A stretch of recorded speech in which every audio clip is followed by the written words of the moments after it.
Hi Capricorn, welcome to your May 2021 Astro Update. It's Raina here. So I think I'm going to call this reading for Capricorn in your element. And the reason I came up with this title right away, which isn't always easy to sum up what a reading entails, for the month-long period, is that you have this energy, a lot of energy emphasis in the sign of Gemini. And Gemini for you is a sixth house, which is an earth house. In the universal chart, the sixth house is Virgo. So it pertains to issues surrounding the work that you're doing, like the service that you're offering to others, whether it's like your own business or if you're working for somebody else. If you are working for somebody else, the office space, your co-workers, so that environment of the office. Also, your schedule, your day-to-day schedule, which is really this way that you organize time so that you can be efficient, or just like what it is, what your schedule is. Like, for instance, think about in the past year, how many people have had their schedules turned upside down. They were working 9-to-5 jobs. All of a sudden, they were working from home. They may have had a furlough where they weren't working at all. And for people who are Capricorns, that might have been actually pretty traumatic, because you may like to be on a schedule. You may like a 9-to-5 existence, whereas somebody else might not like it. You may love it. You may feel like if you're not working, you're idle and you're not productive. And that may not feel good to you. And even if you can do something around the house and, have these kinds of little projects and things like that, Capricorn rules the area of career. So you may feel like if you're not working on your career, progressing on your career, that you're stagnating, that you're just kind of twiddling your thumbs. I was going to say something more vulgar, but I won't. So that kind of thing is going to be embraced by you, this energy in Gemini, because Virgo is a very productive area. Virgo is work versus career. Now, what's the difference? Or service versus career? The 10th house is your reputation in the world. So it's your status in society. Isn't there could be a little tinge, is it the word, of ego that can permeate the 10th house, because your accomplishments make you feel like you are somebody, and that you have this identity that the world can see, being on the world stage or whatever. But that doesn't mean that it's egotistical to have ambition. I'm not saying that. The 6th house is more like the humble servant who is offering a service. So I would differentiate the two houses and say that the 6th house is more about the type of work that you're doing and the circumstances around that work. Or if you are doing a job versus a career, and this can be crucial if you are in between career opportunities and you're just like picking a job just to make some money to pay your bills, that kind of thing. And for some of you, this may be very well the case because of the Gemini energy, that you're working a job. It's important to note that that doesn't mean that this is going to be this way forever, if that's the case. And you may be elated to think that you could even possibly be employed. But the other reason that I'm saying all of this is because Taurus is where the sun and the new moon are this month. And this is a fellow earth sign. So another reason it's in your element of earth. I'm talking about, in that case, rather than it being about the 6th house, we're talking about the 5th house. And that can be a lot of fun. So I feel like this is a tale of 2 months, 2 halves of a month. because the first half, and this is for everybody, is going to be more free of the delays that we associate, or the kind of the upheaval that we might see in the second half of the month, because we have more of a green light, kind of carrying over from April to launch projects and things of that nature, and to initiate new things. As we get later into May, we're going to have some retrogrades and we're going to have an eclipse. And so I'll get to that. I like to do things in order with the dates. So as the month begins, the Sun, Mercury, and Venus are all in Taurus. They're all in your fifth house of romance, fun, pleasure, and creativity. Owning a business, the business that you own. So if you have just started a business, you're launching a business, this can be a time when you're very absorbed in that. And if you're interested in somebody romantically, that might show up.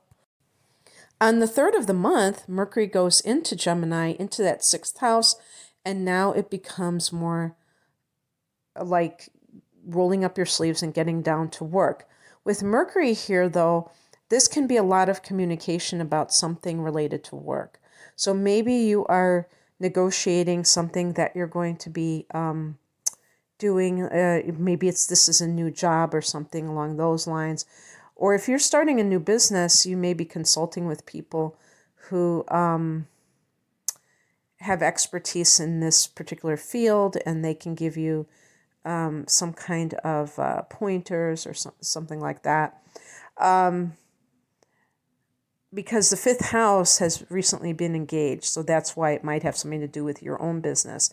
But, if you're talking to an employer, if you are doing work that has a mercurial type of an influence, like teaching or tutoring or writing.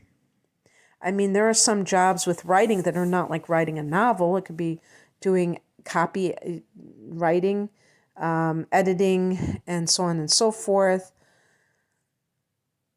On the 8th, also, but it's important to note that the 6th house is diet, and Mercury rules the 6th house, being that Virgo rules this house. So you could be reading about nutrition and things like that. On the 8th, Venus goes into this house as well. Venus can bring love in the workplace. It can bring harmony with coworkers. So, if you have been working from home, maybe you are getting reacclimated into a physical workspace and integrated with other people, and you're having that camaraderie again that you had before. Some people, it's very interesting because, they say some people are going to always work from home. Maybe the employer, likes the money that they're saving on office space or what have you. And some people are more than happy to work from home.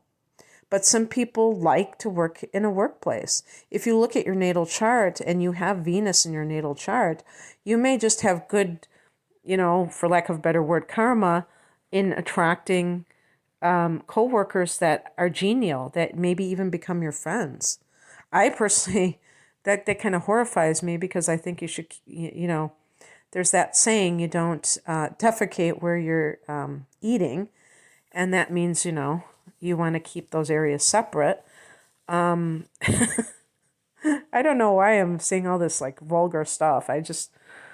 But it's sometimes it's not like that, and people really have a strong bond with the people that they work with. So Mars is in Cancer all month long, and Cancer is your opposite sign. So the opposite house is the 7th house, Capricorn. So Mars is the god of war, enough said. It doesn't have to be all bad, though. If you have a happy marriage, this is the marriage house, the house of committed partnership, as well as the house of lawsuits. or legal affairs, I should say. So, I mean, certainly you could be fighting some court battle. That could certainly be the case.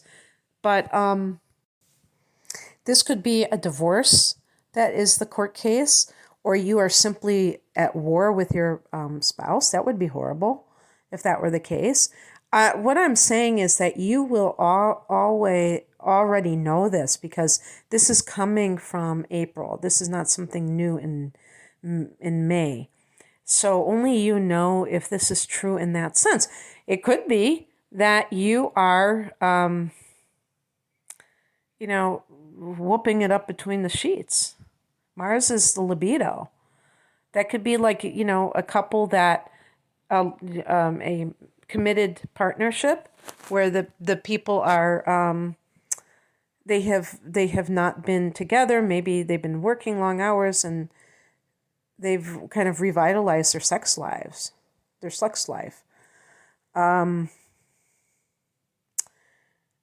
I said sex lives like they have separate sex lives.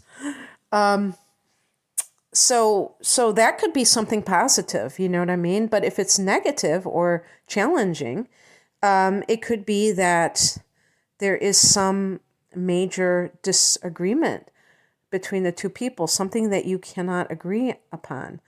And, you're of one mind, that person is of the other, and you can't come together and you're fighting about it or that you're in court about it. On the 11th, there's a new moon at 21 degrees of Taurus. So this is a situation where, this is, like I said, a very friendly, easy to manifest angle called the trine, the friendliest of all angles. And in this area of love, in this area of creativity. So maybe you have met somebody new, and that is why you're arguing with your spouse or having a divorce, because you're like already gone. You've moved on to a new person, and you are like head over heels with this person. And this could really seal the deal here, this new moon. There could be new opportunities for a new business. So launching a new business certainly very, could be very like, what's that word, auspicious. Because Taurus is a sign of fertility. I mean, you look at the tarot, and the Empress card is connected to that, The Venusian energy is very good for money. Taurus rules the second house of earned income. So anything that we launch that has a theme of money or making money can be good for that, and so making money through your creative pursuits. But one of the things, because I consider myself a creative person, and one day I read something online and they said, being an entrepreneur, I was going to say entrepreneurial. Being an entrepreneur is being creative. And I was like, yeah, you're right about that. I used to say I would never want to have a business or anything like that. And I think it was because I thought it was very dry and you have to be really into, numbers and things like that and just that kind of thing. And then I realized, no, you can create these products, you can create these ideas, and then you can bring them to life and you make your living from that. So, in Abraham Hicks material, law of attraction material, they talk about going into your creative workshop. So go into your creative workshop at the time of this new moon, Cancer. You never know. I mean, Cancer, Capricorn.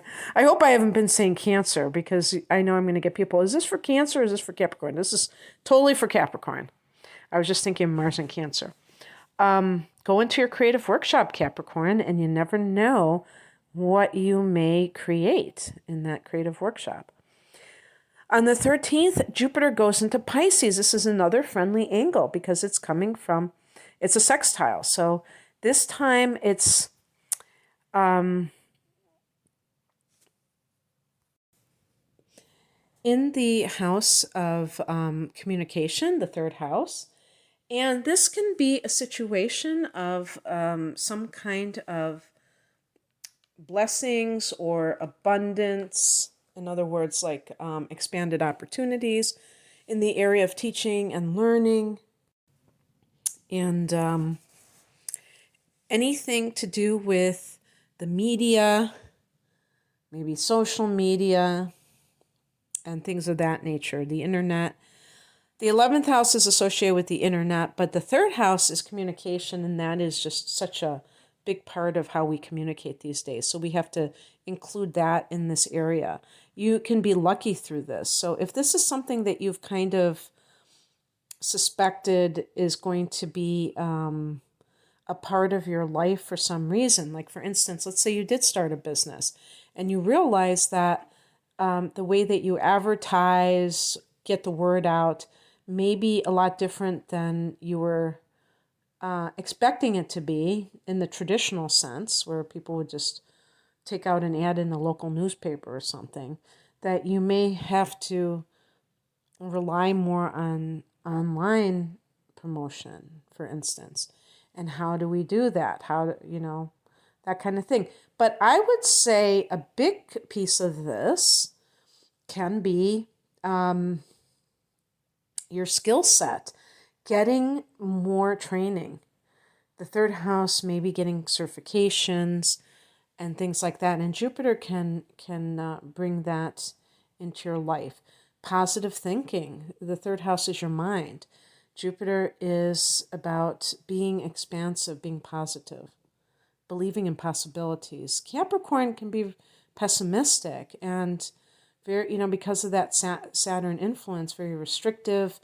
Oh, I don't think that'll work. That's not practical, blah, blah, blah. So becoming more can-do about things in terms of imagining them, before their reality.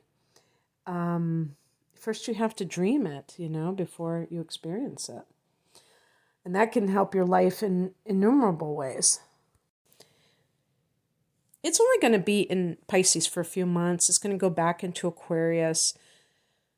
So back in this area of the second house, which isn't bad at all, isn't too shabby for the rest of 2021 or until the very end of the year. But I'll get to those dates when the time arises. Right now it's in Pisces in this third house. On the 20th, the sun goes into Gemini. And so the sun is in that sixth house. So now you have the sun, Mercury, and Venus in this very practical, very down to business type of area. And that can make you, focusing on health matters, maybe bettering your health. You're going to have a new moon here in June. Actually, it's a solar eclipse. So it will be during a Mercury retrograde. So that's not, I've heard that starting a diet during a Mercury retrograde might be a good thing, because a Mercury, usually they say don't start something new during a Mercury retrograde, or, things will get messed up and things like that. But diet is something that is often tweaked, and that was kind of the logic behind it. And Mercury retrograde can be like, you change your approach at a later date, but it's not like something that's set in stone. So if you're, trying to launch something or start something new, but it doesn't have this absolute quality to it, then, you can do something like that. On the 23rd, Saturn goes retrograde at 13 degrees of Aquarius. Now we're talking Capricorn of the 8th house. Saturn in the 8th house can be a time of, and this is your ruler, so we have to also give that importance. Saturn in the 8th can be this time of paying back debt. The 8th house is other people's money, and they advise when you have a Saturn transit through the 8th house to pay down debt rather than creating new debt. When Saturn goes retrograde, there can be actually this letting up process. So it's also the area of the shadow self. So when people have Saturn in the eighth house, they may even go into psychotherapy. And this may be a time that you're digesting some of the things that you've learned. I will say that, you know, if you have also been like engaged in some kind of training that has a metaphysical type of a theme, so let's say that you want to do as a career, let's say that you've been training to become an astrologer and you've really gone through the whole process in a very methodical way, as Capricorns are wont to do. And then there's something about it that you don't like. You might be rethinking that. You might be redoing, or at least, wondering if you should continue to work in this direction. And I think this is very valuable because, and same with anything to do with investigating the state of your mind and things like that. Any type of work that you're doing in that regard, because sometimes we need to kind of like integrate what we've learned. And I think this can be that integration process. And it can actually, you might even feel less a sense of oppressive quality, because this is a house of very uncomfortable feelings sometimes, the eighth house. And you might have a letting up of that.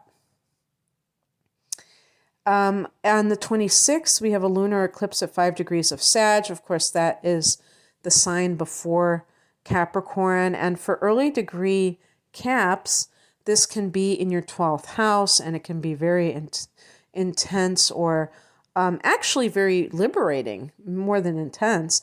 I feel like, yeah, because, Sag is I think a more lighthearted sign. And a lunar eclipse can be like a powerful change in one's life, or trigger for change, catalyst for change. In the 12th house, though, I don't think of it so much as intense as a place where sometimes people feel like they are victims, like like they're helpless, like they don't have the ability to make these positive changes in their life. But is that really true, or is that an illusion? However, it is the house of karma, so this may be coming from other lifetimes. You never know. And the person may not even realize that they are being held back by fears that, are from hundreds, thousands years ago, and still within their consciousness at a deep, deep level. And the lunar eclipse, maybe it melts your karma. I think I read that, another astrologer using that term, and I said, I'm going to use that, I like that idea, melting your karma, because it can take something from your life. Well, the 12th house can be the house of undoing, how people trip themselves up and, are not necessarily acting in their best interests. But these, because they're unconscious patterns, they may feel like they're helpless to change because they don't even know why they're doing what they're doing. They may not even know that they're doing a specific thing. Some people, depending on how they were raised, may be